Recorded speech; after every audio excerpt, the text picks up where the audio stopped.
Let's get started with number 3. One unexpected con I've run across is struggling with the lack of some convenience features my previous car had. Most all of these features are available as either add-ons on a custom build, if you can find them on a truck on a lot, or in some cases you can add them aftermarket via third-party add-ons. The Maverick I have is one I stumbled across at a dealership that happened to have most of the features I was looking for, but not everything. So what convenience features am I missing?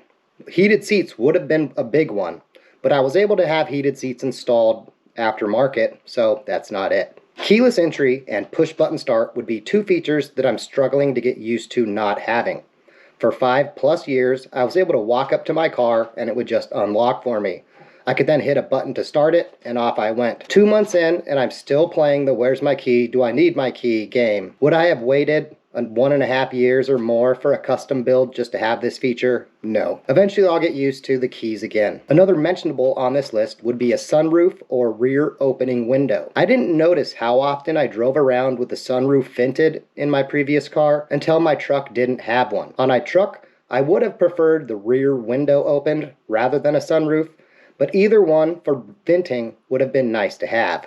But again, not something I absolutely needed to have or was willing to wait 1.5 years or whatever for a custom build. Some friends of mine have mentioned installing window weather guards as an option for this, but I'm still undecided if I want to go that route. Some people like the look of those. I'm not one of those people. Now let's shift over to our third pro, Sirius-free Bluetooth radio. This one might confuse people, but I've never had a good experience with a satellite radio in a vehicle.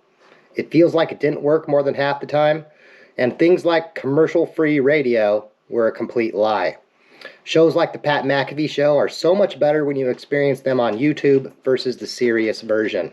Anyway, a new truck without a satellite radio would be almost perfect, and as it turns out, the basic Bluetooth AM/FM radio on the Maverick XLT is such a radio. It doesn't have the greatest sound system ever. Other models will try and wow you with Sony or Bose or some other name brand fancy surround sound system.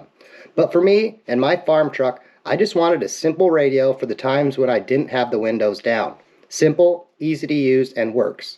That's what I was looking for. That's what I got. As an added bonus, on the occasion I need turn-by-turn directions, I can connect my phone via USB cable to the dash and enhance the radio display to become a turn-by-turn system via the Apple Car or Android Auto link. Now let's move on to the second place entries in our list. The second con I have is the engine auto stop feature.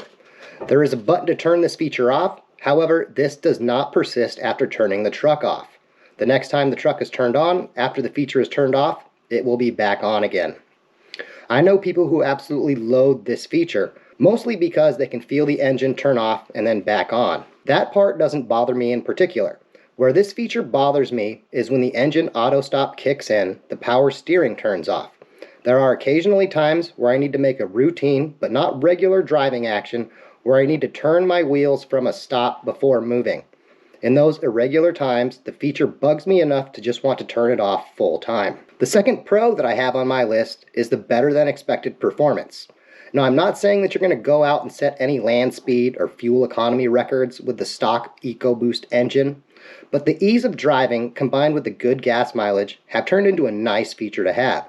There hasn't been a time where I haven't been able to easily get up to highway speeds on the on-ramp. If anything, the truck wants to go faster, and you have to rein it in to keep it from joining the NASCAR truck race developing in traffic ahead of you. Before we get into the number ones, let's first toss out some honorable mentions. One con I almost tossed in the list is what I consider repeat notifications. Besides the brake light that lights up in the dash to indicate the parking brake is set, we now have a notification pop-up. Same goes for when the brake is removed. There is also a seatbelt connected pop-up that you can't disable. So there's the dash light that lights up to indicate when the seatbelt is not fastened, the audible bell that alerts you and harasses you, and now a notification you have to confirm before you can see your instrument panel. I find these both unnecessary and annoying. Another mentionable for me is the driver's side door controls. Another window control feature I miss is the one push down up functionality. For only the driver's side window, you can one push down.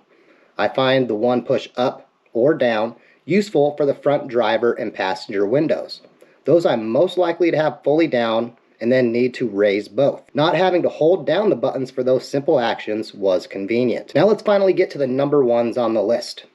The number one negative for me so far is minor, but to me another one of those things that can be annoying.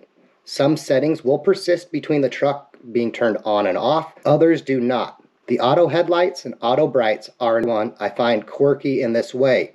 You can turn the auto lights off, but the next time you turn your truck on, the headlights will be back on auto mode. This is one I'm a little on the fence about. Having used auto headlights for so long, when I do turn them off, odds are good that I'd forget to turn them back on. However, there are times where I specifically turn them off and want them off for a duration. Like when I'm parked somewhere flying my drone early in the morning and don't want my headlights turned on, and they keep turning back on after I turn them off.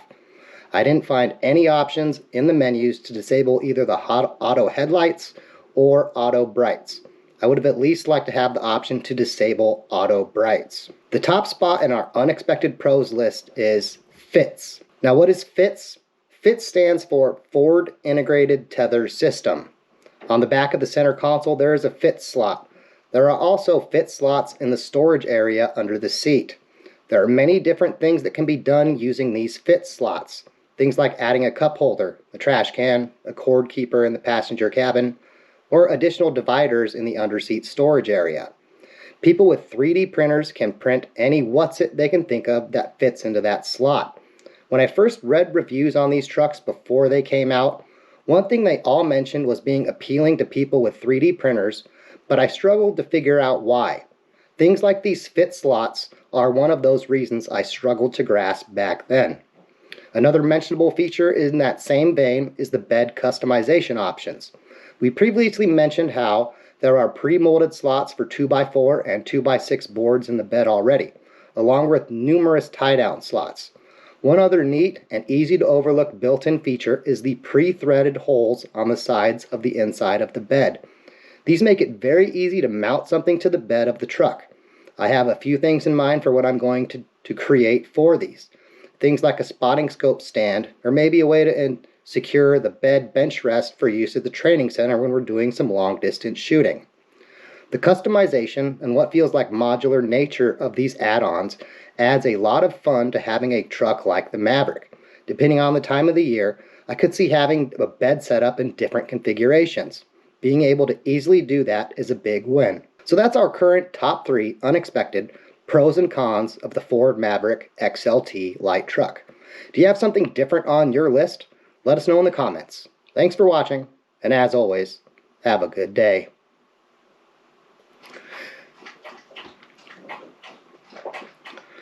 Wait till Fred's done drinking.